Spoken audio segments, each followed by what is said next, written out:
সেই ছোট্ট ছেলে যেটা নাকি পড়াশোনা করেছে ম্যাপেল লিফে এবং স্কলারশিপে পড়েছে, আমাদের বেতন দিতে হয়নি।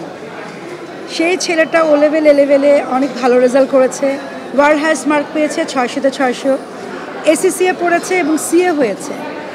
তো এত কিছু পড়ে ছেলেটার ডিরেকশন আসতে চায়।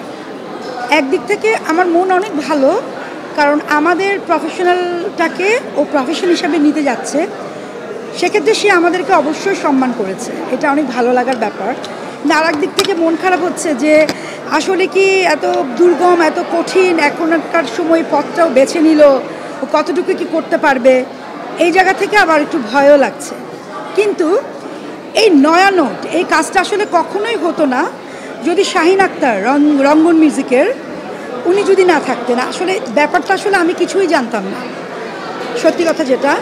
হঠাৎ করে একদিন শুনলাম ওর শুটিং, বললাম শুটিং কী ব্যাপার? বলে হ্যাঁ আমার তো শুটিং। আর তোমাকে টাকা কে দিল?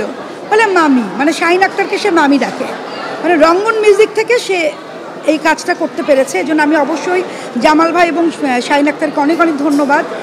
আর শুটিংয়ে যেদিন গেল সেটা খুবই মজার ব্যাপার। আমি বললাম আমি কি একটু যাবো না? বললেন না না না, এখন তো অনেক ক্যামেরা, অনেক কিছু, সবাই তো ছবি তুলে দিয়ে দিবে, বলবে যে তুমি করে দিয়েছো, তোমার যাওয়ারই দরকার নাই। তা আমি বললাম যে আমি তো একটা নারকেল ভাঙবো, তুমি রাস্তায় দাঁড়িয়ে নারকেলটা ভেঙে চলে যেও। তো ওই ভিডিও ফুটেজটা আছে যে আমি একদমই রাস্তার বসে নারকেলটা ভেঙেছি। তো এতটুকু বলতে চাই, ও আসলে 19 সাল থেকে আমার সাথে কাজ করেছে অ্যাসিস্ট্যান্ট হিসাবে বিশ্বসুন্দরীতে, তারপরে অনেক ওভিসি করেছে, পাঠাওয়ের, ওর বাবার সাথে কাজ করেছে মায়াবতীতে, জলে জলে তারা, এবং শেষে প্রহেলিকাতে সে অ্যাসোসিয়েট ডিরেক্টর হিসেবে কাজ করেছে। ওর আসলে কনসেপশন খুব ভালো। আমাকে সিয়াম বলতো যে আপনার ছেলে আপনার অ্যাসেট। তা আমি আবার হাসতে হাসতে বললাম যে আমি তো বাড়ি গাড়ি জমি জমা কিছু করিনি, অ্যাসেট কোত্থেকে আসবে? বুঝতে, আপনার ছেলেই আপনার অ্যাসেট।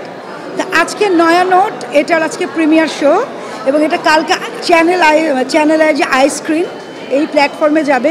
আমি অনেক অনেক কৃতজ্ঞতা জানাবো প্রথমে রাফায়েলকে, কারণ ও আসলে প্রথমে দেখে পছন্দ করেছিল, তখনও জানতো না যে অনন্য প্রতীক আমার ছেলে, কারণ অনন্য নিজে নিজে জমা দিয়েছে এবং এটা যখন পাশ করেছে তখন ওরা জেনেছে যে এটা আমার ছেলে, এবং বললো যে তুমি চয়নিকা চৌধুরী, অরুণ চৌধুরীর ছেলে, আমাদেরকে তো বললে না। তখন ও বলেছে নাকি যে এটা তো প্রাসঙ্গিক না, আমার কাজটা তো আসল। তো সে জায়গা থেকে আমি বলবো সবার অনেক সাপোর্ট, এবং সবশেষে যে সাপোর্টটা আমি পেয়েছি সেটা অবশ্যই ফরিদুর রেজা সাগর এবং কর্ণর রেজা, তাদের কাছ থেকে পেয়েছি, যার ফলে এত সুন্দর করে আইস্ক্রিনে যাচ্ছে। এবং আজকে এত সুন্দর করে স্টার সিনেপ্লেক্সকে অনেক অনেক ধন্যবাদ দিব, আমি অনেক কৃতজ্ঞতা যে এত সুন্দর করে এইখানে আমার ছেলের একটা প্রিমিয়ার শো হচ্ছে, এবং এত সাংবাদিকরা। আমি খালি বলবো যে আপনারা আমাকে অনেক সাপোর্ট দিয়েছেন, ওর যোগ্য অনুসারে যেন ও আপনাদের কাছে সাপোর্ট পায়। ওর ট্রেইলার আমি দেখেছি, ওর ফিল্মটা আমি এখনও দেখিনি, আজকে আমি বসে দেখব। তো ট্রেইলারটা দেখে মনে হয়েছে যে আমি ওর ধারে কাছেও না, ও আমার অনেক ঊর্ধ্বে, মানে এটা আমার দেখে মনে হয়েছে। আপনারা সবাই ওর সাথে থাকবেন, সাপোর্ট দেবেন। এবং আমি যারা অভিনয় করে এবং যারা এখন তো ইউটিউব আছে, অনেক কিছু আছে, চ্যানেল আছে, আমি সবাইকে অনুরোধ করব যে ওর গল্প ভালো, ও অনেক পরিশ্রমী, ও অনেস্ট, ও একটা ভালো ছেলে, মেধাবী ছেলে, আপনারা ওকে যোগ্য হিসেবে কাজ করতে দিয়েন, আমি এতটুকুই বলবো। নয় নোটেল আমি কিছু দেখি নেই, এজন্য কিছু বলতে পারছি না, শুধু ট্রেইলারটা দেখেছি। তো ট্রেইলারটা দেখে মনে হয়েছে যে ভালো কিছু হবে। একটাই কথা, আমি গর্বিত, আমার ছেলে ছবিটা বানিয়েছে। আমি এখনও দেখি নাই, শুটিংয়ে যাওয়া তো দূরের কথা, এখনও দেখি নাই।